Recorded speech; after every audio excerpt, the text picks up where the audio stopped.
every time we face making a commitment, we kind of think about what the other options are. Suddenly all these things come to the mind. I didn't have very many doubts about this philosophy for a long time because I wasn't really making any firm commitment to it. It made sense to me, and I would read up on it, and I loved the philosophy. And the one big commitment that I had to make, the one big firm step that I had to take was breaking my relationship with this girl. And that was very difficult for me, but it was a commitment that I had to make because I came to a point where I realized that it was either this or that. There's no way that these two can work together. At that point, I recall just after I had broken the relationship, and I was thinking, like, what have I done? What have I done? What if all this is just nonsense? Maybe it's just a big story. Maybe it's not real. But then I kept contact with devotees. I kept contact with my brother, with Babaji in the forums. And very soon after I made that decision for Krishna, I found my intelligence kind of blooming almost. It was like before that it was very contaminated. And just the fact of making this commitment, suddenly a lot of things that were unclear became more clear to me. And then all those doubts about whether I made the right decision or not vanished away because I could see the change in myself that now I'm finally able to grow as a devotee and understand this philosophy much better. That was my strongest attachment to the material world. The next doubt that I had is when I came, the doubt of a bona fide spiritual master. And I first came to Mexico to try it out. I told Babaji I'm coming to visit for 3 months and just to see how it is, and at the end of 3 months I'll make a decision. Because I still wanted to keep my options open. I told my job that, hey, I'll be back in 3 months, don't worry. I kept my car. I wrapped up everything very nicely. And I came to visit Mexico, and it was great. Like, my first 3 weeks there were like fantastic. We had great kirtan. I had good association with the devotees and with Babaji, and the place was so beautiful. And every time, for the first 2 weeks, constantly I was evaluating things in my head. Like, what is Krishna trying to tell me? What is Krishna trying to tell me here? And I had so many positive experiences. We'd go for a walk in the forest and see a beautiful tree shaped like Krishna, or go for a swim in a waterfall. And I was like, oh, Krishna is really trying to sell this to me. He's really trying to tell me, don't worry, just do it. It's blissful, it's pleasant. And so I very quickly made the decision that, yeah, I'm going to stay here for good. I'm not going to go back to my job. I'm going to cut all that off. And so I told Babaji and the devotees that, I'm here to stay. And very, very soon after that came the first test of, putting my money where my mouth is.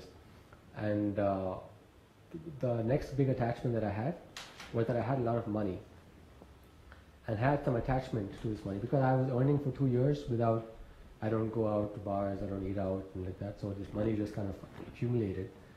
And I had all this burden sitting on my shoulders, and every decision that I had to make, I would somehow or the other think of, oh, but what about all this money that I have? What about these things? And this would create doubts in my mind that, hey, be very careful, there's all this to risk, there's all this Maya out there that can really give you a good life. So be very, very careful, be extra, extra careful before you make any decision. And so it came to a point where, I had to support a certain project in the community, and I had to make a donation. And I said, yeah, no problem. And then I went back and I was thinking in my room, what have I done? What have I done? How can I just, give all this money away? And then I came back and said, no, I'll make it a loan. I won't make it a donation. And Babaji didn't say anything.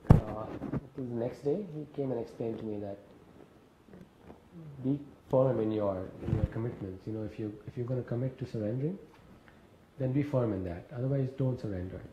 This duplicity will destroy spiritual life. Because To say one thing, and do another is very dangerous in spiritual life, especially in making spiritual commitments. And then you were also at that conversation, and I remember something that you told me at that point that really made things, like I had 10 seconds of real clarity.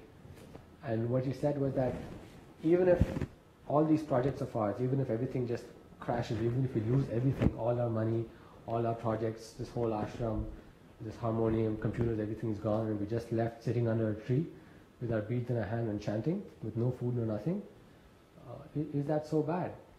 What's wrong with that? And you said it with such like it was completely obvious, and at that point it was obvious to me, and I was like, actually that isn't so bad. That's great. I mean, that's all that we need to do. We just need to sit and chant. And that, that released a lot of this negative energy sitting on me and like putting doubts in my head. So that was one thing that I gained strength from whenever I had doubts, was to associate with someone who has no doubts. And associating with someone who has no doubts gives me the strength to, to get clarity. Because when you have doubts, people aren't thinking clearly, there's all these different opposing ideas in our heads, and it's a big mess of confusion. But as soon as I took advice from, or I approached someone, some authority or someone who's firm and fixed in this path, and I laid my doubts before them, then immediately all the doubts were washed away. Do you think you still have doubts? No, I don't have any doubts about whether this process works or whether this is what we're supposed to do with our lives. Now I'm fairly fixed on this path. And I think a lot of it has to do with the fact that a lot of my material possessions are gone now. And I don't have that weight sitting on me. And I'm not thinking in terms of all these possessions I have, what do I do about these things, someone's going to take them away from me. Now that they're gone, I'm like, there's nothing to lose and everything to gain. So there's nothing holding me back. I had another episode of doubts, another freak out episode, sometime back when I was stuck in Mexico and the devotees in Babaji came here, and then at that point, Florian freaked out and went off, and Florian was like, very firm and fixed and like that, and he freaked out and left. And that wasn't like my problem that point of time. It just happened to be at the time when Babaji said something to the devotees and on a darshan about me that was, uncharitable, or I thought, why is Babaji being so unfair to me? Babaji was saying, Neville can go to India and preach if he wants, he thinks he's better than us, or something like that. There was some misunderstanding. But I misunderstood the misunderstanding, and instead of clearing it up with Babaji and getting it straightened out, I began to go, get very upset in my head, and began to think, what kind of spiritual master is this? He's throwing me off after I've surrendered to him just because I didn't even know why he was doing that. But Babaji is the kind of person who is easily misunderstood sometimes, just because of his personality, and because he just says whatever comes, whatever is in his heart, he just says it straight up. And I was not used to that. I was more used to people being diplomatic. I am diplomatic myself, and so that was very interesting for me, because after that point and after Florian left, I realized that the reason Florian left was that he had issues with Babaji directly that he didn't bring up. That, these things were sitting in his heart, and Florian emailed me later telling me all these things about Babaji, and I was like, I didn't want to hear any more of it. But I realized that the fact that he didn't speak out about problems that he had, or issues that he had, he kept it within himself. That's what exploded later. So then I realized that if I do the same thing, I'll end up in the same boat. So over the next 2 months while I was in Mexico or the US and Babaji was here, I spent a lot of time chatting with Babaji, talking about any problems that I had with Babaji in the past, or any doubts that I had, I would just directly ask Babaji, what about this? Why did you say this? Or, why did you say this about someone else? And like that. And I realized that if I just asked Babaji directly, he would just answer. I was always worried that, Babaji will yell at me, how dare you question me? But it was like, if you just ask Babaji straight up with the desire to know the answer, he will give the answer. And so much of my doubts and I realized I had so many things about Babaji inside that I wasn't expressing directly.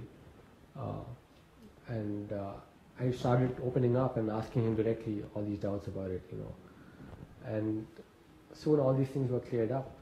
And I realized that, this is something I should cultivate more often, that if I have something that's making me feel bad inside,